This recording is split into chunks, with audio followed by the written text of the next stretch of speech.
Welcome to Zbooks Successful Authors Podcast. And this is a special edition podcast. Me and another author friend of mine, Anita Rogers, were thinking about, why don't we make a podcast about how to podcast and why to podcast for authors?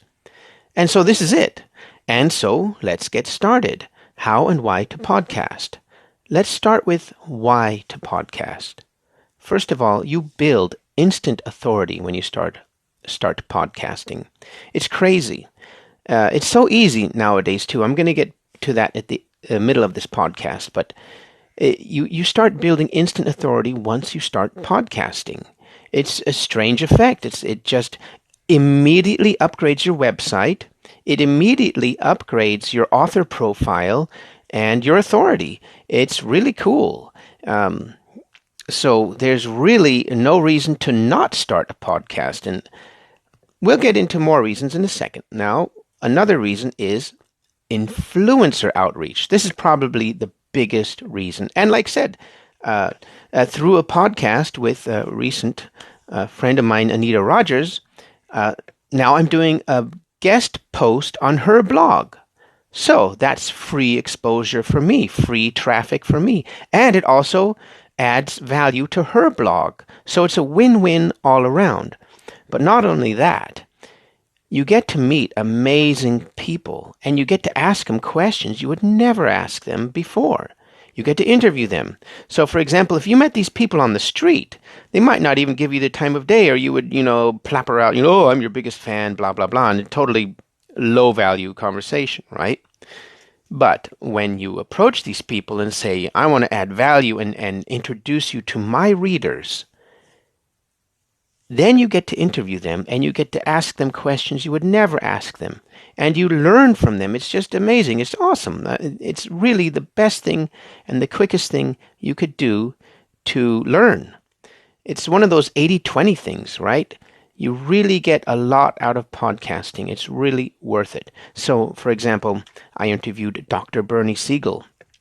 Now, this is a surgeon. He was a surgeon for many years, and then he turned into healing or towards healing to help his patients, because as a surgeon, he never learned to actually help his patients. So he became kind of like a Jungian psychologist. And he just has some jaw-dropping stories. And he's been around for a long time. He was one of the first people to establish support groups for patients and prove that it works. I also met Brian Meeks, the master, the absolute meister of Amazon ads. I learned a lot from him. Go to zbooks.co and look at, watch, or listen to my podcast with him. You will learn a lot about Amazon ads. I met Steve Scott, one of my big heroes. He's probably the Muhammad Ali of independent publishing, one of the first guys, one of the first Kindle millionaires, and I just had an excellent conversation with him. It was awesome. I met so many, it's too many to mention. I met Tyler Wagner, a launch expert, and he's just absolutely killing it. And anyway, you start this virtuous cycle, and then people start approaching you and want to be on your podcast. So it's really amazing. A matter of fact, you might start doing too many podcasts. But anyways, influencer outreach, probably one of the most important things, because as long as you're networking, as long as you're outreaching and helping people and adding value, then your books, your business, no matter what it is, are going to go up. It's a virtuous upward cycle. Another thing is you immediately increase the traffic to your platform. Even if you don't get big names, it doesn't matter. Start with small names. Mix it up. You can't always do these big name authors. You can't always get the golden interviews. But you increase traffic to your website or your YouTube channel, whatever you choose. And it's just a win-win for everybody. And it's also, if you're a total brand new beginner, it's the easiest way to start a blog ever. My friends are always asking me, oh, how do you start a blog? I mean, they look at my blog and say, look, I had to start somewhere too. My first interview was with Simon Whistler, and a pretty big gun actually, and but it was terrible. I had a terrible microphone, terrible sound, no sound whatsoever. Oh man, it was just echoing like crazy, but you have to start somewhere. And And if you're a beginner and you don't know what to do, start a blog and just start podcasting. And then from the blogs and podcasts, you can make your first book or your first video or first information product. It's one of the easiest and fastest ways to start. So do it, okay? So that's another one. Like I said, you start this virtuous upward spiral and you get deal flow. People start approaching you and wanting to be on your podcast. And when you start stacking these things, you start stacking positive outcomes. And it's the fastest way to the top. Influencer outreach is the fastest way to the top. You know, number one question, I think Tim Grahl was the first to ask this. What's easier, tweeting 10,000 times or meeting somebody, an influencer that tweets once to his 10,000 followers? Yeah, what's better? Especially in the beginning. You don't have an audience yet, so go borrow somebody else's. And this is the best way because you add value to that person's platform and audience and portfolio, and they help you. It's a total win-win. Another reason to podcast, it's the fastest way to get a book together. Start interviewing people. And of course, you need to tell them beforehand that you want to make a book. You shouldn't interview them and then put it in your book afterwards, and then ask them afterwards if it could be in the book. So this is what happened to me recently. I was relaunching my book, Be Freud, and I interviewed Dr. Bernie Siegel. And I asked him beforehand, actually, and we did the interview, and it was just amazing. It was awesome. And I put it in the book, and I was about to relaunch the book because it's the third edition. And so this was a special interview for the third edition. And then right when I was about to push the button in Barnes & Noble, Bernie sent me a mail and said, I got problems with my publisher. They won't let me publish the interview in your book the way it is. So it was an 11,000-word interview, and it was just murder to edit all of that and get it packed into the book in a really, my style, a readable style, and get those 11,000 words parsed down to my third edition book. And I was so happy and proud to have that in. It was just such an awesome addition to the book. And then boom, he couldn't put it in there. He had problems with his publisher. So this is really an argument against being published by somebody else. This is really a good example of why you should self-publish. So if you're going to do interviews for a book, make sure that they know way beforehand, because me and Bernie did this interview really fast, and then he just talked to his publisher later, and guess what? Murphy's Law didn't work. So I had to do something else and, really parse it down to almost nothing. And anyways, make sure you get all of the necessary permissions first, and then you can get a book together in a matter of days or weeks, depending on how many people you want to interview. And then you get their knowledge. So again, if you don't know anything, go interview the people that know. It's just amazing. It's one of the best things to do. So interview people and make a book out of the interview. And then you can also make podcasts out of each section. Okay, there are many reasons to podcast, but let's talk about how to podcast now. One of the main things, especially with technology, it's you have to get a noise-canceling microphone. Okay, I use a headset, a Sennheiser headset, and it's a middle-of-the-road setup. It's not even $100. Just go to Amazon and look up the Sennheiser U320, for example. It's not even $100, but no matter which microphone you use, make sure that you find one with noise canceling, okay? Another tip is make sure there's an adapter for it so that you can use it on your laptop or computer or your cell phone or smartphone, because some older computers, you have to use two jacks, the pink one for the mic and the green one for the headphones. Most of them nowadays, especially laptops, have the singular jack. So you need an adapter, a 2-in-1 adapter, so that when you use your cell phone or smartphone with Anchor FM, for example, then you have that. Or if you have a big computer, it might have a sound card that has the old 2-jack system. Okay? So, and as a matter of fact, right now I'm going to do an experiment because I want to hear the difference between the quality of the earbud microphone that I got with my Samsung smartphone and my Sennheiser. Right now I'm on my Sennheiser, and it has a handy little boom that you can mute your microphone so that when you have to cough, right, you push it up and mute it like this. You might hear it click now. Did you hear any clicks? That was me muting my microphone by pushing the boom up. But now I'm going to change mics. I'm going to pull this one out and put the cheapo mic that I got with my Samsung cell phone. Okay, so 3, 2, 1. So now I'm talking to my Samsung microphone. I don't have the earbuds in, but I'm just going to talk for a minute so you can hear the difference. The problem with these is that they can rub on your shirt like this, and you can hear that. So I don't recommend using the microphone that you got with your cell phone or smartphone. They can be very good, actually, but if you're going to use it, don't move, because every time you move your head, it rubs against your shirt, and you might hear it.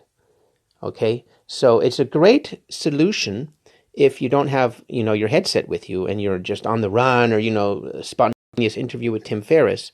But be careful of that condenser mic because it's on your shirt and rubbing like that. Okay, now I'm going to switch back to my good one, the Sennheiser headset. In 3, 2, 1. Okay, now I'm back with my Sennheiser with the noise-canceling microphone. I'm in my room with all of my covers around me. Covers are really noise dampening. So I got a big tip from Simon Whistler on my very first podcast. He said, if you don't have a sound booth, go under the covers in your bed. Put the covers over you. You might sweat. You might be really hot. But put the covers over you, and that's the best sound booth ever. Noise dampening. Okay? So that's the number one tip for that. Because with the technology now, there's no problem. It used to be you had to burn a feed, and then you had to get the link for your feed and then give that feed to iTunes. Now, all you do is go to anchor.fm. It's so easy. I might make another podcast about that because this isn't going to be the end-all, do-all podcasts of podcasting, okay? But really, there's no learning curve. Go to anchor.fm. And I've been by many. I've been by Podomatic. I've been by Soundgarden. Anchor.fm is killing them all. They're making it so easy, it's ridiculous. Even my grandma could podcast now with Anchor.fm. And the only problem with Anchor.fm right now is I think you have to use your smartphone. I don't know if they have a desktop application, but they are still free right now. So jump on now, and they're really good. You get a dashboard where you can mix and match sound bites and stuff. So this is the thing: when you use your smartphone, like I'm doing right now, there's no uploading. It's already uploaded, and then you can mix and match. Now, you can't get really fancy with overlapping audios. You know what I mean? Where you have an intro and it blends in and you're overlapping. You can't do that with this soundboard, with this sound mixer. I do that with my Linux computer when I want to. But from now on, I use Anchor whenever I can. The only problem is I think everybody has to then download something to their smartphone, and some people don't want to do that. So then my second choice is then Zoom. Zoom is really good. You can use it with your computer, your Chromebook, desktop, anything. And so you always have to have a backup, because what if somebody doesn't have their smartphone, okay? So you have to have 2 or 3 backups. So my number one was Zoom, until Anchor came along. Now my number 1 is Anchor. My number 2 is Zoom, which most people like better, actually, than Anchor. But they're just not familiar with it yet, So anyways, so Zoom is a desktop application, works really good. It's even free, but in order to record with Zoom, you have to use the desktop application. You can't use the smartphone app or the Chromebook app. You have to use an old-style desktop computer. Okay, so you always have one or two backups. So number 1, Anchor. Number 2, zoom.com. Number 3, you could do something like with your Chrome browser. There's this really awesome plugin called Screencastify, and it's a video recorder. But if you video record your podcast, then you already have the video for YouTube. Okay, there's another one called MP3 Recorder or Skype MP3 Recorder for almost all computers. Just Google it. You can also use Google Hangouts plus Screencastify. You could use YouTube Live. You could use Google Talk plus Screencastify and Google Voice. All of these things work really well, actually. They're just kind of like, intensive for your RAM and your processor to be taking a call on Skype or Google Hangouts and recording your desktop at the same time. You have to have a pretty decent computer. Okay, but the point is you always need a backup. So the easiest backup is the Screencastify plugin, which screencast, it records your screen, okay? So then they can call you on your desktop on Skype or Google Hangouts, whatever, and then you just record it. Okay, so that's a really good backup. I've had to do that before. And that works with almost everybody because everybody has a computer, right? So they can call you in or Skype, and you can use a real phone, actually. The super, best or worst possible situation is that they would have to call with their landline. And then you can use Google Voice for that. Google Voice, you get a real telephone number, actually, which they can call. And then you are there on your desktop or your laptop, and they call your Google Voice number. So Google Voice is another backup. And I think Skype does that too. I think you can get a real phone number for Skype. But I've never had to do that because Anchor and Zoom have always worked. And just once I had to use Google Hangouts and record the desktop with Screencastify. Okay, so anyways, there's a lot of ways to record your podcast. Number X, be prepared. Share a Google Doc with the questions you want to ask to your interviewee, your podcastee. Some people like James Altucher, they don't want to share the questions because they think they're being censored. They want to ask, they get these big wigs and big guns on there and they want to ask uncomfortable questions. I don't like that. I think that's rude.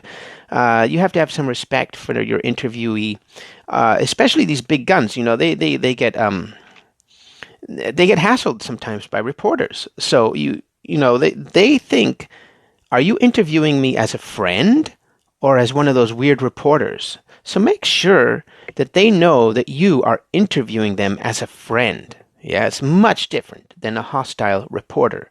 So share a Google Doc with the questions, and of course it's just a guideline.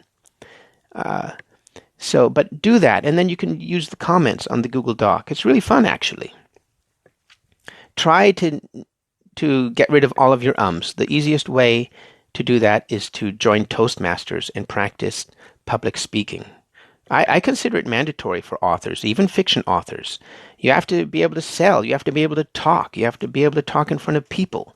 You want to go to those book signings, right? You need to talk. And the ums really suck. You got to get rid of them. Matter of fact, I've already ummed once or twice in this podcast. So do not So is also another one. You got to watch out for the so's. Those are all filler words. Watch out for those. And the best way to improve is Toastmasters. And by the way, Toastmasters in public speaking is also a virtuous upward spiral. You will get people to buy your books. You will get an audience in Toastmasters. If you're a brand new author, go to Toastmasters. Seriously. Okay, back to the questions. Now, yes, give your interviewee some questions beforehand, but don't stick to them like an agenda, like you have to. If you're on an interesting topic, go deep with it. Don't just jump to the next question. I do this all the time, and I'm really fighting it. I'm trying not to. Your listeners want to go with that question. They're always thinking, "Oh, what was he going to say? What was he going to say?" So don't interrupt. This is my big challenge. Don't interrupt. That's why I say that. It's because I'm the worst. I'm always so excited. I'm always interrupting. So try not to interrupt and go deep. When you're on an interesting question, let them talk. Let them talk all the way until that uncomfortable silence, and then you talk. It's really hard to do, especially for me, but that's your number one challenge, actually. Once you're in the interview, you're talking too quick, you're nervous, this and that. And so go deep. Stick with whatever they're doing. Don't stick to the agenda. Once they're going deep on a question, then keep going. Now, of course, the other way is when you go down a rabbit hole, like when maybe you're talking about technology and HTML or something. This is the art of podcasting. You have to know, you have to be able to step outside of yourself and look, okay, we gotta cut it there or something, because I try to do it all in one cut. I don't want to rework the podcast. I don't have time for all this editing. Okay, so don't interrupt. Go deep with the questions, and don't stick to the questions. You can skip over them. It's just a guideline. Go with the flow, and because your readers, your listeners will really like that, and they'll really hate you if you just jump to the next question because, man, that guy was onto something. Man, what was he going to say? So don't do that. Let them keep talking. Let your interviewee keep talking. That's what your listeners want.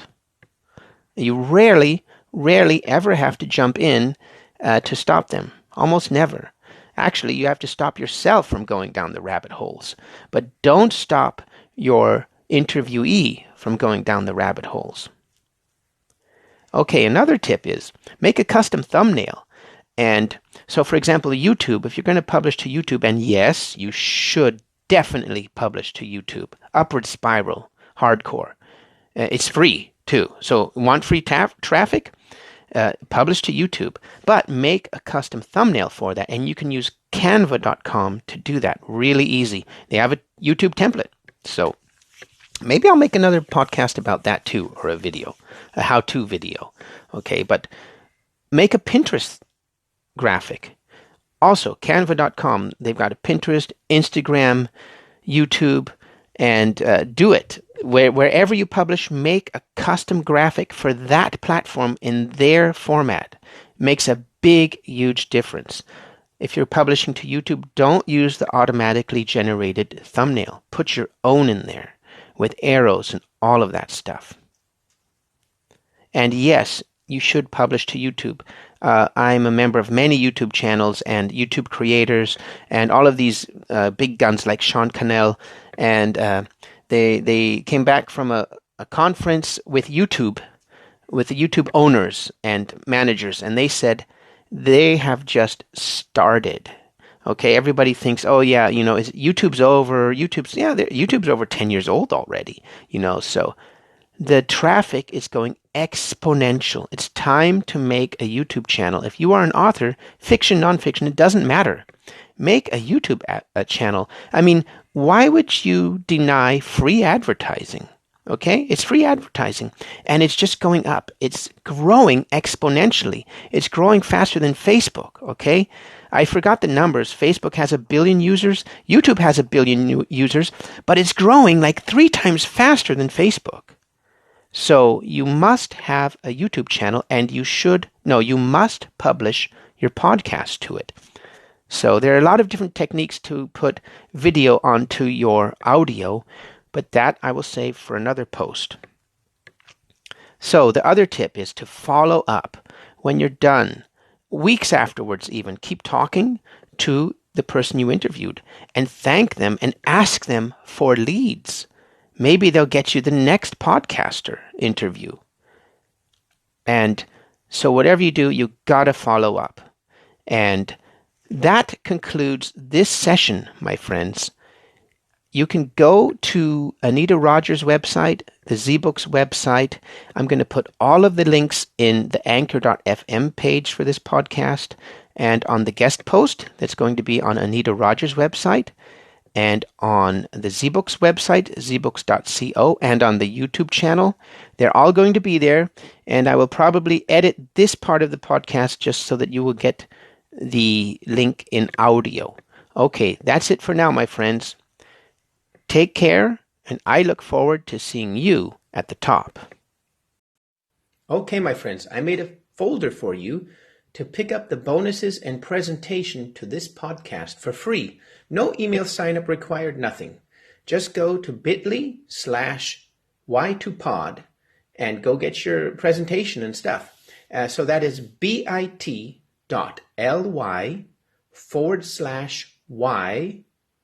number 2 pod. So everything's written small, and then there's the number 2. So bit.ly/y2pod. Okay, my friends, have fun.